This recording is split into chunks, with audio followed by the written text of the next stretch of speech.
whenever you send something out to somebody and saying, would you like to write a foreword? It's a great pleasure, but also you kind of always wonder, okay, what are they going to write?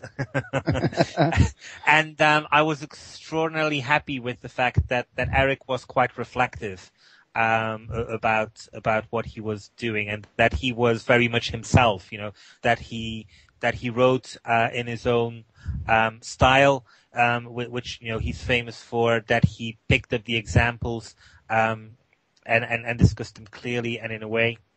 So, it was an absolute privilege to not only have him write a foreword for my book, but also that he wrote that foreword for my book. Yeah, it was a very nice one, I thought. I really enjoyed it. One of the things I wanted to talk about on that was you commented on the moon hoax. Now, and your point had nothing to do with whether or not you agreed or didn't agree, so much as it was what effect that would have on the future. And I got that. But I thought I would mention real quick, just for the sake of my listeners, because everybody knows that there's two camps on that. And I thought it didn't hurt for me to go ahead and just get mine out there for everybody's benefit. That basically, I don't see why the moon thing had to be hoaxed, and I really don't see why there couldn't have been a trip to the moon as well as a secondary feature. Point being, let's just say they get up to the moon, they find bases there, or from extraterrestrials or extraterrestrial life there. They don't want it showing up on the film that the public sees. They come back and they film a second one. That would never mean the first trip wasn't made, though. But nobody ever considers that there could be a third possibility, in other words. You know what I'm saying? Yes, and I haven't, it's because it's not part of the book, but I was once asked to write an article, I think, in New Dawn, and I think you can find it on my website. I think it's called Moon Wars. And basically it was about this debate whether or not we went. And it's like, I think there's definitely quite some evidence to suggest that, for example, some of the photographs were faked. Now, why would photographs have been faked? Well, the most obvious reason is that the astronauts, first of all, were not great photographers. That the camera they had and the gloves they were using almost made it impossible to take a good photograph. Just imagine our machines today, and try to push your finger there. And well, now imagine wearing a thick glove and being on an alien environment and not being able to even see in the lens of the camera, and then hope for a good shot. Yet, what everybody wanted was a great shot. What does the moon look like? It defined why we went, really. We want to have that photograph. Okay, whoever wins the 100 meters dash in the Olympic Games, we want to have that photograph of that guy when he crosses the finish line. And so that's what NASA needed as well. And I think if the astronauts, if there was a possibility that the astronauts were not going to give the goods, that NASA had a backup plan, which was basically, here are a few which we prepared earlier.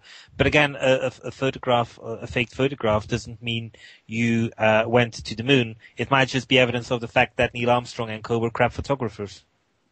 And that's another possibility as well. And, the whole point to be made out of all of this, if you ask me, is that we should have our minds open to not all possibilities, to all possibilities, not just say, well, this one sounds good, I'm going to follow it just because it agrees with what I think. This is how people get blinded.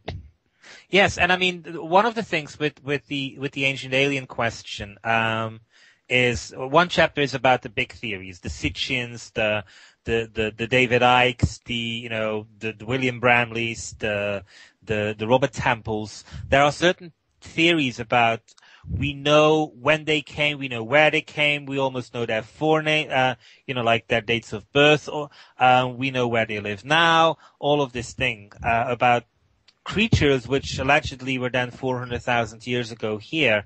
And we are just not there yet. It's way too premature to reach those conclusions. The evidence isn't there. The evidence at this moment in time is extremely indicative that life on planet Earth is not unique, that life is in fact a cosmic imperative, that it is to be found more than likely everywhere throughout the universe. The evidence for ancient alien visitations is quite good. It definitely needs more work, but all it's like the cases, so to speak, which have been put forward, all stand to scrutiny, even though they need to have that bit of definitive proof. But then my argument in the book is also like, how can you have definitive proof when nobody is interested in improving it? The Chinese Roswell is probably the best example of a case whereby everybody is trying to pick holes in this, and everybody believes that it is a hoax, but it is the work of one or two men in Germany in their spare time who are trying to push this case through, and each time are showing that there is more evidence, there is more and more evidence for the fact that this is absolutely true. Some help would be appreciated along the lines, and the same thing is with so many theories. There's a, how should I put this? We cannot jump to conclusions. And this is, I often think, which happens with conspiracy theories, whether they are positive or negative. And some people have them both. Some people believe that we never went to the moon, but they do believe that we were visited by alien beings in the past. And there is this form of extremism that we need to have an absolute truth. And it's the same problem, I think, which the skeptics suffer from. The skeptics say, we know that these things do not exist. And then on the other side of the spectrum is, we know the absolute truth and we know everything about these beings and everything about what they were doing. Well, the truth is somewhere in the middle. It's not, the world isn't as black and white as that. So, as far as there is quite often too much skepticism, blind skepticism, there's also quite often too much blind faith, and neither of them are helping the cause. Exactly. Because pretty much they are either, stretching the evidence, or they are made up, and to a large extent, when they are not even made up, but when they're not substantiated with the evidence, if they go too far beyond the evidence, filling in holes with logic with nothing to back up the logic. Yeah, and you once again with faith then, and that's precisely what I'm trying to do with the ancient alien question, which show, I get radio interview people saying, do you believe in ancient aliens? And it's kind of like, no, I don't believe in them. I have studied the evidence, and it is my conviction that the absolutely likely answer to whether or not we were visited in the past is yes, we were visited in the past. But I don't believe in it. It is something which I got to through reasoning and looking at the evidence. It's not a matter of faith for me. In this particular case now, from my perspective, I'll be honest with you, I can agree that there's a lot of things out there that we haven't proven and may not ever prove. And I think it's great that we do have some kind of belief in something, if it's not carried overboard and you don't get blind faith involved in it, and you're willing to admit that, hey, I could be wrong about it, because the minute you can't be wrong, there's no room for growth, there's no room for learning, and then you never will get at the truth that there is a truth out there, because everybody will have a truth. So, yeah, I'm kind of on the same page you are with that one. And to be quite honest with you, I would sit here and say honestly that I cannot prove that we were visited in the past by extraterrestrials, but I would be willing to say that out of all my years of studying this, and I've been reading internet articles, watching TV shows, reading books, talking to you, David Horn, Jason Martell, Eric Polterak, a lot of people about this that have done the work. I would be willing to say, after all the study that I put into this here, that the argument that says most likely we have been visited in the past is the one that I think is probably the strongest out of the one that we're not. Mm-hmm. Yeah. I think the evidence points in that favor, and there's just too many things that I don't see how else it could have happened. In other words, I'm sorry, I just don't see that people way back 6,000 or more, 10,000 years ago, were sawing down logs, rolling them over to the quarry, and using rope to put them, these big 60-ton stones onto these logs, rolling them 100 to 200 miles out to the Nile, and then elevating them, how many, 45 feet up in the air or more, or you know what I'm saying? Yeah. This seems pretty unbelievable, you know what I mean? Well, I mean, there's some basic things here. One of them is, is history the way it is written now in textbooks and accepted by academics true or not? Well, the answer is no. It's full of holes, and the reason why it keeps standing is because there is this conspiracy of silence, whereby they will not address certain things. Baalbek, stone blocks which weigh up to 2,000 tons. At the end of the 20th century, that's a lot. At the end of the 20th century, construction engineers and construction firms had machinery which could lift 2,000 tons, but not lift and transport. So only up and down, not transporting it. Well, guess what? Baalbek stones were lifted and transported in place. It's there. It's not a matter of belief. You can go there, even though it's extremely dangerous because it's in the Bekaa Valley of Lebanon. But basically, you can go there. There are photographs of it. There are documentaries about it. You can see it's real. You just can't explain how it got there. You just can't explain it. And scientists, kind of like pretend as if it doesn't exist. We don't really know where it came from. And because they feel that because they are historians and archaeologists, they do not need to address these characteristics of exactly. of fact that it's not working. But the frustrating part is that they can't tell you how they did get there, but they can tell you are wrong about how they got there. Oh yes, I mean, people who have been watching Chasing Mummies, it's kind of like Zahir Was is indicative of this mindset when people say whether it's a new discovery or something. I had it in I think I actually put it in the book. There is a professor, a history professor or archaeology professor at the American university who was confronted with ancient aliens and said that he was extraordinarily unhappy that students began to ask about this because he knew that ancient aliens was wrong. And when you go to the likes of Hawass and they will say, well, we just know this didn't exist. And then you ask, how did you not know? How do you know that, all of this doesn't exist? They will just say louder, we do know, we know, it's not a scientific argument saying we know. It's like little boy kind of I want to go home. No, I want to go home. It's that kind of we know. No, we know. Okay, I know. You've been telling us that now for decades. Could the scientist please stand up who is going to explain the fact, how and because, there is no such scientist, maybe, hopefully there will be a scientist standing up soon who's going to say that they don't know. One of the most one of the most sad examples of all of this is what actually happened with the Great Pyramid. It's in my book, but in short, it's the story of Joseph Davidovich. Joseph Davidovich is a father of a science, the science of geopolymers.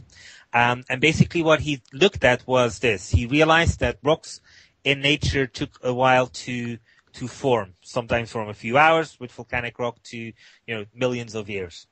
And he said, well, okay, so would I be able to do this rock forming process in a laboratory and speed it up?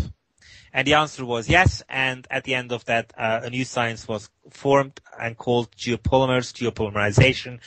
He's, as I said, the father of this science. He has had accolades, PhDs, doctorates, left, right, and center.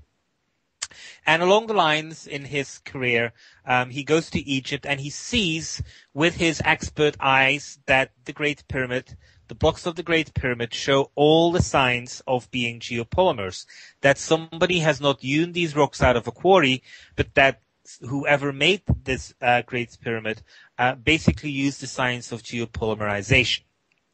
And he tries to tell this information after doing further analysis, writing a scientific paper about it. He tries to get it published. He tries to get it to the attention of Egyptologists and basically saying, you might want to look at this because this is going to change the bailiwick of how you think about pyramids forever. And by the way, his science, doesn't necessarily automatically involve the need for ancient aliens. It's just an example of extraordinarily high scientific understanding on the parts of the person in ancient Egypt or before who came up with this technique, a technique which would have only been rediscovered by Davidovich in the 1970s. So he goes to the Egyptologists, and they basically have always told him for the last 20 to 30 years that he's an idiot. This is the father of a science. This is first of all, a very nice person, but also a man with a brain bigger than probably an auditorium of 200 people combined. He is not an idiot. But when Egyptologists are asked to comment on it, they say, well, he is wrong because clearly the pyramids are not made from cement. And it's like, no, you're not getting this. Cement is cement. Geopolymer is not cement. And Davidovich has tried for 30 years to basically tell the world and explain to Egyptology that what he's talking about is not cement, that he is not an idiot. And finally, he's in his 70s as well, and unfortunately has to take care of an ill wife. But finally, in a few recent years, he's finally had the support of some American universities who are almost tricking the Egyptological circles into making them try to understand what they're talking about. They sent a geopolymer to an Egyptological a laboratory which Egyptologists use. And they basically said, like, here's a piece of rock. Could you do something with us? Could you analyze it? And the analysis came back, and apart from various things, it said, like, this is a piece of natural rock, blah, blah, blah. And the experts involved, the team of Davidovich, said, it's not a piece of natural rock. We just made that in our laboratory a few months ago. So maybe now it's time to kind of like speak to us because we might have a point here. And they still won't, because all of these things, are going to upset the natural balance. And that really, to me, is kind of like the point. Some people kind of like say, like, oh, what would happen to the world if it was announced that, like ET existed? Well, the answer is the world would be just fine with it. Academics wouldn't be, but the world is perfectly capable of coping with it. Yeah, I would tend to agree. I think maybe the church might be a little upset, or certain facets of the church or groups of the church, but them in science probably, but pretty much most other people would either, that's nice, or okay, well, whatever, let's say hi, or, whatever. Well, we have seen so many movies, and I think the church would probably be upset in the sense that the attention was focused more on somebody else, and to a large extent the church has been making kind of like preemptive strikes on this as well, like okay, so Jesus gave his life for all mankind, and the sin of mankind and original sin. So what happens if ET exists? And the church is basically kind of like saying, well, it depends whether kind of like, it's just mankind which has original sin, or whether it's entire creation. And the Bible says this. So they're basically trying to extend Christianity to extraterrestrial life as well, in the hope that if people began to see evidence of alien or extraterrestrial life, that it doesn't dilute from their kind of like proclamation. So I think that is their biggest concern, that somehow people are going to drift away from them. Which that's, I guess, in a sense, understandable. But I wanted to go right back up here and mention to everybody once again that your website is www.philipcoppens.com. if y'all want to, look into these, actually getting these books, The Odyssey of the Gods and The Ancient Alien Question, you can get both at Amazon, and I will have both of them linked to in the archives for future reference. I'll probably put them in the archives, I would imagine, tomorrow, because I end up taking their pictures after I'm done and putting their URLs and names on them and putting them into my movie maker along with the book covers and my picture. And, well, there's at least 500 pictures for an hour-long movie, 1,000 for, show, 1,000 for a show like the one we're doing today. So they take a little time to put all the pictures into the movie maker and then to, hit the button to save it. Mm-hmm. But, yeah, and I also pasted that into the chat room so that people could click onto it, Philip. And I wanted to make sure everybody did get that information and they can go to your website, because I got to tell you, I've been to your website more than once, and I have read some of the articles you got on your website.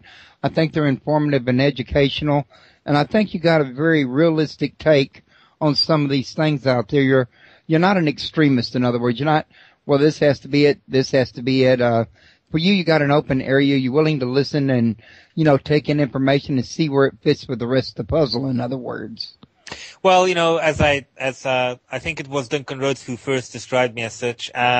He described me as he's considered to be a believer by the skeptics and a skeptic by the believers. Mm-hmm. So yes, I am in that gray middle ground somewhere. Well, I think that's a good ground to be in. I kind of, believe it or not, I kind of like to be in that area too, but I find it's not always easy. Sometimes your own bias has a tendency to sneak in, and you have to constantly check yourself for it. And also, sitting in the middle doesn't necessarily mean you're sitting on the fence. There are subjects which I will kind of believe that they're not, or believe or conclude that they're not, that worthy of specific interest, and there are others which an awful lot of people have discarded, and which I think should be reanalyzed, and to a large extent that kind of like comes to the forefront of the ancient alien question as well. I think because I occupied that middle ground, I don't have any alliances or allegiances or hang-ups. I just look at individual bits and bobs and draw individual conclusions and see, after having drawn conclusions about these individual bits and pieces, whether I can draw bigger conclusions and whether I can answer the ancient alien question. And again, after having done all of that, I think the answer is yes. And I do too. Now, also, your second chapter, and this is where I'm at so far, I'm ashamed to say, is the ancient alien theories. I had made it as far as William Bromley last night. This is Halloween time, and I got kids, so you can imagine how it's hard to read a book and take care of your kids during Halloween. But yeah, I am going to finish this. I got as far as William Bromley, and I got to tell you, I'm familiar with Ike's work. I'm familiar with.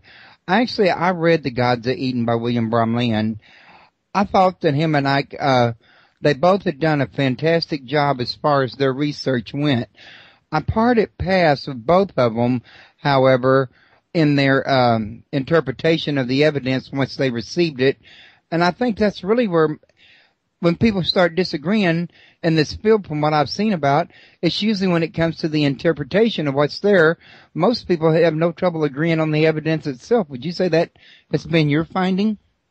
Yes, and I mean, again, it ties back to what we were saying. Kind of like, do we know that Wall Street is out to deceive us? They are kind of like out to get us money, or all of these things that big corporations primarily have their own interest at heart. I'm currently in the UK, and I don't know whether it hit international headlines or just here in the UK, but there's this thing about how the big companies in Britain have just last year, all the CEOs gave themselves a 50% pay rise.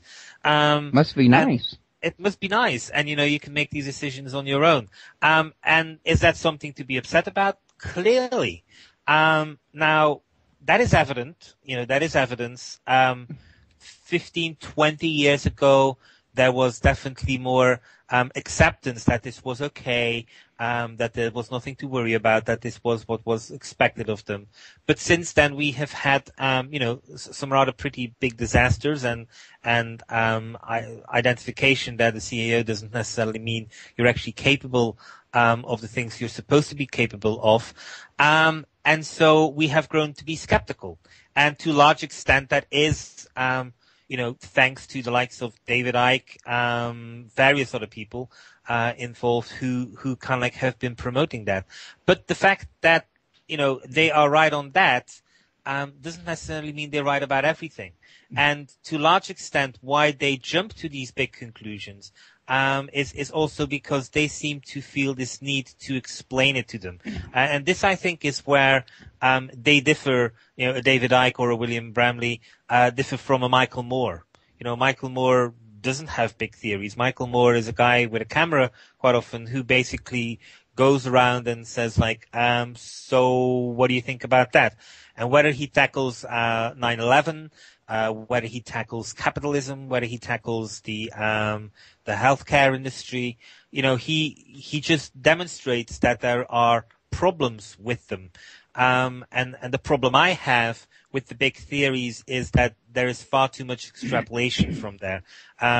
You cannot say, simply because there is this, and this is William Bramleyism, William Bramley is correct in identifying that wars between two parties are quite often faked, in the sense that there is quite often a third party which goes and tells the other party, maybe the other ones hate you, and he tells it the other party as well, maybe the other ones hate you, and all of a sudden you have a war.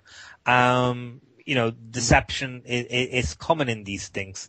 But what he doesn't even address in his book is that at no single point in time, he seems to leave out that we don't know who these instigators were. Right. There's quite a bit of evidence to with all of these things happening as to who it was who was poking. And when you take that into account, you see that there is no homogeneous picture. But what Bramley basically says is like, okay, there was a third party. Doesn't look at the evidence of the diversity of these third parties, except basically is suggesting that this third party were extraterrestrials and that they have been doing this for hundreds of thousands of years, because there is thousands of years of evidence that wars were quite often instigated by a third party. Well, that's playing with the evidence. The evidence suggests that, yes, there were third parties, but that they were quite often known. And at no point in time, so far that I'm aware of, has there been any evidence that a war between men was clearly instigated by an extraterrestrial being. Now, one of the things I want to ask you at this point, when you say Michael Moore, do you mean of www.michaelmoore.com? The filmmaker. I assume it is michaelmoore.com. I actually don't know whether he has the website, but the guy who did Fahrenheit 9/11 and all the other documentaries, the Oscar-winning director. Okay, I'm probably the same one. I'm looking at his books and films. I see Capitalism, A Love Story, Dude, Where's My Country? That's the one. Good. I wanted to make sure I had that right because I plan to email him. I want to get him on my show and talk to him. I'm sorry I couldn't resist it. You made him sound very interesting. He's an extremely interesting guy. Now, also, I was on that there deal. I was going to mention to you, and I'm not trying to detract away from your book, but recently I read The Master Game by Robert Bauval. Uh-huh. And I thought that was very interesting, and I think it kind of ties into what we're talking about with William Bromley and David Icke, because there is also the religious factor that's involved here. And, Robert Bauval seems to have identified a dual current of a stream, one esoteric, one exoteric, that seems to flow through these here wars, like there's been a battle between spirituality and materialism, or the people who believe in spirituality, the people that believe in materialism, that has led to wars or promoted wars or had some part in wars. So, and I thought he made a lot of sense, and I just thought, hey, it wouldn't hurt to just see what your take on that was if you had actually heard about it or read about it, or if you had any take about the spirituality that was involved in Moors, in other words, or religion. I not specifically. I like the book. Parts of it were covering old ground, but I like the book. I thought it's one of these books which is and there's several of them who are trying to show that our history is far more complex, and that people who are, we are being told in the history books about how Lincoln, Jefferson, Washington, that they just did these things because they were upset with the English, and they are proud Americans because they kicked the English out. Well, there was far more to these people than that. These people had deep thoughts. These people were extraordinarily well versed in reading, in various things, and they were not alone. Most of the events in history were done by people like that. And so what Bovell and Hancock are doing with the Master Game is very much painting that in. But again, I feel that what they set out to prove, by the end of the book, they haven't proven. I do not see this fact that it is just one puppet master, so to speak, who is controlling this master game. I agree. I didn't see this big NWO at the end. I didn't see it identified. I think that's what you're getting at, isn't it? Absolutely. And I didn't see it either. And having admitted that I didn't see that actual identification, though, I gotta admit, though, I gotta give them props for props are due. The actual study that went into the book and the tracing of the parties during each one of these events, that was a lot of work and a lot of good groundwork. They just kind of, I think, dropped the ball at the end when they were supposed to put the final identification. It would be what it seems like to me. Yes, and I mean to if I were to, again, it's a great book. Everybody should read it. But my problem is this, that there are an awful lot of facts in there. But that, as beautiful as the facts are, it's more of an encyclopedic work rather than a work. And all of these facts are not supporting the theory, the conclusion they're trying to draw. And that to me is a bit of a disappointment. If I had been them, now that I don't know whether they felt that in the end there weren't enough facts to support it, and so they were just going to put out all the facts out, or it's a book which is co-written, which isn't easy, specifically not because they live in different countries. I don't know enough about the making of this book or the thinking of Graham and Robert. But it's almost as if I feel like the Master Game, in 5 years, they're going to sit down and make this into a killer book, with less facts, but with a conclusion which shows what they were arguing about. Because Graham and Robert are very intelligent, they're very clear thinkers. Oh yeah, they are. and it's almost to me it almost reads, sorry, to me it almost feels as if they had everything right in their head, but it didn't translate on paper. Like they wanted to give us a cliffhanger. I don't know about that. But it just feels as if something went wrong, whether they were rushed into print. Again, I have no idea. But something is wrong with this book in its current incarnation. And again, it's loads of interesting things. It's a treasure trove of information. Some of the material which they have in there, I have never seen before. And it's footnoted, it's not invented on their part. It's factual. So it's a great book. But how should I put it? It's not the greatest book in the history of writing, simply because I feel that they have missed their concluding, their reasoning, their argumentation. Right. And so I hope that in the near future or the not too distant future, they will kind of like not rectify the problem, but kind of like streamline the book into basically supporting what they're saying. Because again, they are very clever. very intelligent people, and I'm pretty sure that they have all the information in their head, or all the reasoning in their head, but that it somehow didn't make it onto paper. Yeah, I would tend to agree with you. The one thing that I really was only getting at about the book was, though, the fact that they did clearly point to these two streams that have existed and still seem to exist, even though they didn't get the end part. You can see they were right about that part, or, I don't know what other conclusion you could come to. In other words, I'll put it to you that way. Also, I was going to mention to you that one of the listeners here said they've been poking around at your site and they like what they see. Well, that's great. Keep poking around, and hopefully you will continue to like what you see rather than run away disappointed or screaming. But I don't want to stray too far away from this here book. Again, it was very interesting. I did get as far as Bromley, but let's, I know that there's more to that exact same chapter, because you and me both know that Ike and Bromley aren't the only two people out there that have their theories when it comes to the ancient astronaut. For instance, you might have even mentioned Michael Tellinger and his, what was that, slave species to the gods? I may not have gotten to it yet, for example. No, I didn't go into that. The thing is that I had 320 pages. I had 95,000 words. And I really had to make a selection. And so, I used the biggest examples of people who everybody knows about. And so Michael Tellinger unfortunately ended up on the cutting floor.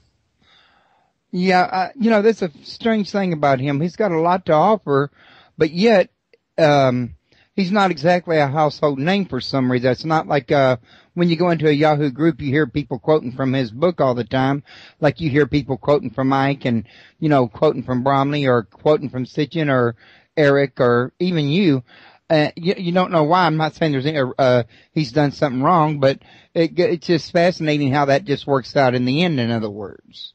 Well, I haven't been to South Africa to study his things, but I have three very close friends and two colleagues, i.e. fellow writers who did go and who know him. And basically their conclusion is that what Michael has discovered there is absolutely stunning, that he has probably identified traces of a lost civilization, but also that he has way jumped on a conclusion that this is, 200,000 years old, and they feel that there is absolutely nothing in the evidence so far to suggest that it is 200,000 years old. And again, it's something which I see a lot with people who discover things.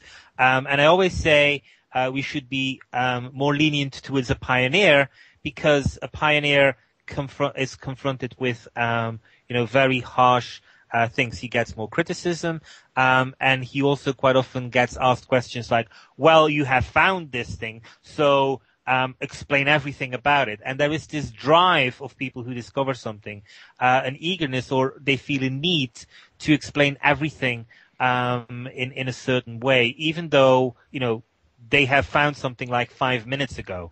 And so I feel that is where Michael has been challenged, and also where, unfortunately, he has taken the bait is not the right word, but basically where he, if he could have been, he should have been a bit more careful. But again, he is a pioneer. He is discovering certain things there, and even though I don't think it is 200,000 years old, and I actually don't think at all that there is sufficient evidence today to suggest that it is 200,000 years old, even though that might be proven to be later the case. At this moment in time, you're just kind of conservative right now. I'm just looking at the evidence, and what the evidence is telling me is that he's probably discovered a lost civilization. Let's start mapping that one, and let's worry about the dating, later on. Yeah, it doesn't matter. It's good enough that he's discovered a lost civilization. I quite often think that people are, I should have put this, they want to have the absolute, they want to have everything straight away rather than just be happy with the fact that a major breakthrough has happened. So yeah, Rome went and built in a day. No, and there's the other danger, which is that when you do, specifically when it is extraordinary, if you make extraordinary claims, quite often you will find that you're unable to get the help which you need. I'm pretty sure Michael Tallinger, archaeologists are kind of going, well, we're not going there, because they feel that he is just a guy who's making things up. And it happens so often. It is, It's not really fair, but it happens. Yeah, it's the debt trap of so many discoverers, and I see it happen all the time. If I could say one thing to people who make discoveries is, don't make your claim too big. Just say you've discovered something. Leave everything, for a later moment in time. Just say you've discovered something. Even if you know what you've discovered, pretend as if you don't know what you've discovered. Hey, I found a cave. There's a body in there. What's the body about? I don't know. You might know that it's an Egyptian, in full, Egyptian regalia in the middle of whatever, the Grand Canyon, as some claims have been made. But just say you found a guy with some stuff on his body, and it'll kind of that is the kind of thing which will help you to really make a breakthrough. Whereas immediately going for the big claims, it shows us that it doesn't work. It has an adverse effect. So he's putting the cart before the horse. Yeah. Well, I got to tell you, Michael's been on my show, and I really enjoyed having him as a guest. And we were what he was telling me, and like you said, I wasn't there, but he was saying that they seem to have found evidence there where it seemed like people working with stone tools were working side by side with evidence of people that had a higher technology. If he's right about that, I think that would be a wonderful thing, and it'd be a hard thing for science to explain away. Yeah, absolutely. And it's in an interesting location. Clearly, it's in roughly gold mine territory. And I think the reason why he went for the 200,000 is because he tried to make it fit within the Sitchin theories for that region, and it's a natural temptation, and I think it's too early, and I think if he could have withstood the temptation, it would have been better. But we're in the situation we are, and quite often it just means that it takes a bit longer before everything falls in its proper place. Well, they say hindsight's 20/20. Yeah, absolutely. I'm married with kids. I can see that. No, I'm just kidding. Devil made me go there. But yeah, and another thing that you got here is a chapter that says of gods and men. I was wondering if you could kind of give us a little briefing on what you got in there. Yes, I mean the basic premises is this. We are confronted with so many cultures which tell us that in their past, the gods were present or they communicated with the gods. These are these cultures themselves who say that civilization was a gift of the gods. And this is something which we find in Sumeria. This is something which we find in Egypt. This is something which we find in the Mayan heartland. It's also something which we find in South America, in other cultures as well. So this is a commonality. So this idea that civilization was guided by non-human intelligences is something which is common across the world.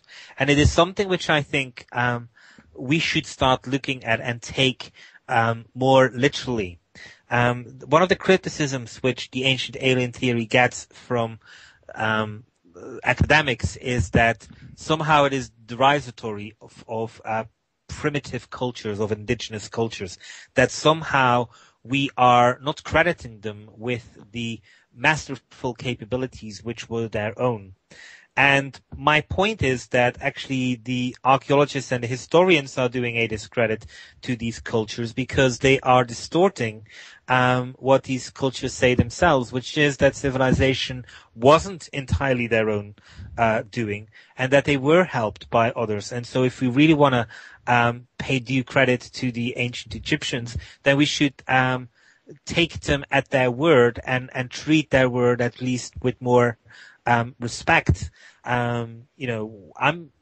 what I'm merely saying is that this is what the ancient Egyptians were saying, that their path of civilization was walked with gods, and this is a fact. This is what they said. And so they're not alone. Other cultures were there. And so when you start taking that as the foundation, that this is something which every culture says, let's go back to stories like Genesis, where it says that gigantic creatures came, that they mated with the females of this earth. And then Genesis and other accounts which relate the same story go into some extraordinary detail. For example, that the creatures which were supposed to have been born were extremely big-headed, and so they didn't fit through the female pelvis. Right. And so they begin to give quite graphic and worrying accounts of what was happening. Women dying in childbirth, people trying to find, basically, doing a cesarean section in the hope of rescuing child and woman. And, this is very graphic, and it doesn't serve any purpose whatsoever from a religious point of view to put that kind of stuff in Genesis. And the reason why it is in Genesis is because this is not part of a religious codex, anything to do with a religious doctrine, but it's part of the history. It's part of the Sumerian accounts. It's part of other accounts. When we go to various countries and continents, and Lovelock, Nevada is just one example, you will find that there have been discoveries of giant skulls. They're in a museum in Lovelock, Nevada. So there is archaeological evidence that this has been the case. So there you are. You are confronted with stories across the world. You are confronted with archaeological evidence that something is going on, and it suggests that the gods were once here. And my invitation is that we start looking at that. That the gods are, or at least were, here. The Hopi say pretty much the same thing. The Hopi say that the gods very much lived with them, amongst them, several times ago, centuries, eras ago. Right. And that only in more recent times did the gods leave them and abandon them, and they are praying that the gods would return. Well, if you stop and think about it, if you read the Old Testament, it even supports the theory. The problem is, by the time they got to the Old Testament, they would take gods that were saved from Egypt, like Baal, or they'd take Ashtoreth, or even Dagon, or some of the others that, other cultures, were worshiping these gods as flesh and blood beings, but by the time they're mentioned in the Bible, they're blocks of wood, or they're statues, or images, or, graven images, whatever you want to call them, and they've lost their human form. And now you got a situation where some people are saying the Bible is the right version and the historical version is the wrong version, when even the Bible itself isn't that far from the original version, if you take and just look at the fact that, well, one says they're blocks of wood, one says they're not.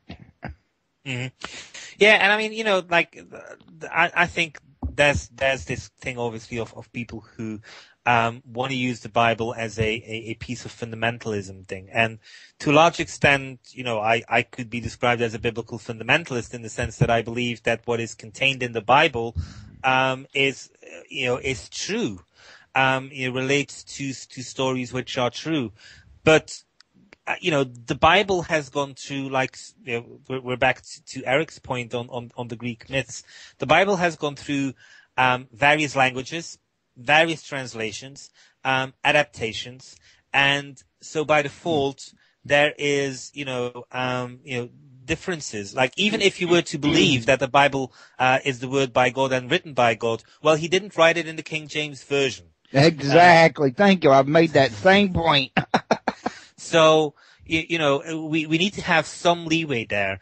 And again, it comes back to this point whereby certain people want to have extremely clear answers, clear, concise answers. So on the one hand, we have the total believer in the ancient alien theories, who believes that we know everything as to when they came here. On the other hand, you have the complete skeptic who says there's nothing to it, and the Bible fundamentalist is of the same sort. He believes that the Bible gives a complete, easy answer, and that all he or she has to do is just read it. It's not that simple. It requires some digging, and it requires, some leeway. And some room for, error in there. And I mean, the point you're making is a valid one. Even Sitchin points out that in Genesis, the term God many times is really Elohim, and it refers to many gods instead of just one God, which again would be suggestive of support for the ancient astronaut theory. There's other places in the Bible, because even the Strong's Concordance would tell you sometimes it's referring to Elohim, other times it's referring to the, creator, the supreme being. So the Bible, if you read your concordance and you look up the different versions of how it's used in different places, you can even look in the King James Version with the errors that might be in it and see that it supports that there was these gods, there was the supreme creator, and it doesn't necessarily mean that these gods didn't come from another planet. Yeah, it's clear that whatever God is, it varies, and to a large extent, that's what you're expecting from a group of people such as the Jews, because they were exposed to Egyptian thinking, they were exposed to Sumerian thinking, they were exposed to Palestinian thinking, they had their own thinking. So all of these influences are going to leave a hodgepodge of stories, and to a large extent, here's what the Bible is. The Bible is a story. The Old Testament, of course, is a story of the Jewish people as they go about these things, and it's a story of their own identity and stories which happened to their own people. The story of Moses, the story of Joseph, the story of Ezekiel. All of these things are extraordinary accounts which happened to the Jews, and they wanted to retain these. And when you start to analyze them, you find that basically they are a book of paranormal encounters, fortune events, encounters, some UFO abductions in there. And this is what they retained. And this was their way of keeping it, recording it, and saying, these are our experiences of being confronted with a larger framework than the reality of our which we see every day. That's what the Bible was. It's their story, their argumentation for the fact that there is more to reality than just what we see. That there is a God, and this is how they have arrived at how they see God through the eyes of their ancestors and their contemporaries. Right. Now, I don't want to let you escape out of here, Philip, because we got like 7 minutes showing before the 2 hours is up, without first getting a chance to, real quick, have you tell us about the best evidence chapter, because I'd like to hear some examples of, which ones you think are some of the best evidence. Well, the best evidence sits in several categories. There is, one of the evidences is definitely the Chinese Roswell. It's not a hoax. It dates back to 1962, which is way before the people who claim it is a hoax, or that it originated. It's the story about the fact that in 1962 in China, somebody was able to discover inscriptions on buy discs, which were found in a cave, and when he had made that translation, it was found that it contained a story of extraterrestrial beings who crashed in a remote region of Bayan Kara Ula and began to interbreed with the locals. Now you might say this is impossible because ancient aliens from a different planet would be physically incapable of interbreeding, but NASA is finding that DNA is basically a cosmic imperative, that you find it everywhere in the universe. And so the chances of an ancient alien crashing on planet Earth and being able to interbreed with us is definitely a possibility. Now, so the story says that there are descendants, and as recently as the 1997, the Chinese made a census, and it has indeed been identified that there is a group of very weird-looking creatures in that area, very thick, round skulls, sunken eyes, and the Chinese scientists who have been asked to comment on these people are saying that somehow this has been due to lead poisoning. Well, these scientists have basically been told that this is impossible because lead poisoning basically kills you. It doesn't cause genetic mutations. So, in short, there is in China a group of people who live in the region where it is said in 1962 that thousands of years ago a spacecraft crashed, and the end result was intermarriage or relationship with locals and descendants from this. And there seems to be quite clear evidence still alive today, which we maybe should look into. So that is definitely one thing. More research is required. There are some evidences across the world of radioactive places which have no modern explanation. So the fact that these places also exist in places where there are stories like the Mahabharata or the Bhagavad Gita, which talk about the fact that in ancient times the gods did extraordinary types of warfare, which does sound like atomic warfare, is another case to look at. There are more examples like that from the archaeological record, but I also think we should look at the mythological record. And as I said, all of the civilizations speak of having received their stories, their information about astronomy from extraterrestrial non-human intelligences. And when he was asked this question in the 1970s, the late Carl Sagan basically said that it was a story of Oannes, which convinced him the most. And basically Oannes was a creature said to have been half fish, half man, recorded by a person called Berosus.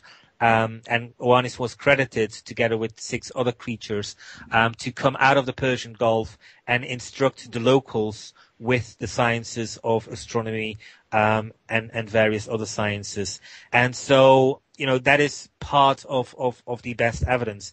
When it comes to the archaeological evidence, I think we will only find really conclusive evidence if science really engages, or amateur scientists who are pushing these cases forward are given far more support by organizations to prove these things. But that is basically, why the book is called The Ancient Alien Question rather than The Ancient Alien Answer. We are simply at a moment in time where I feel science isn't willing to answer the question.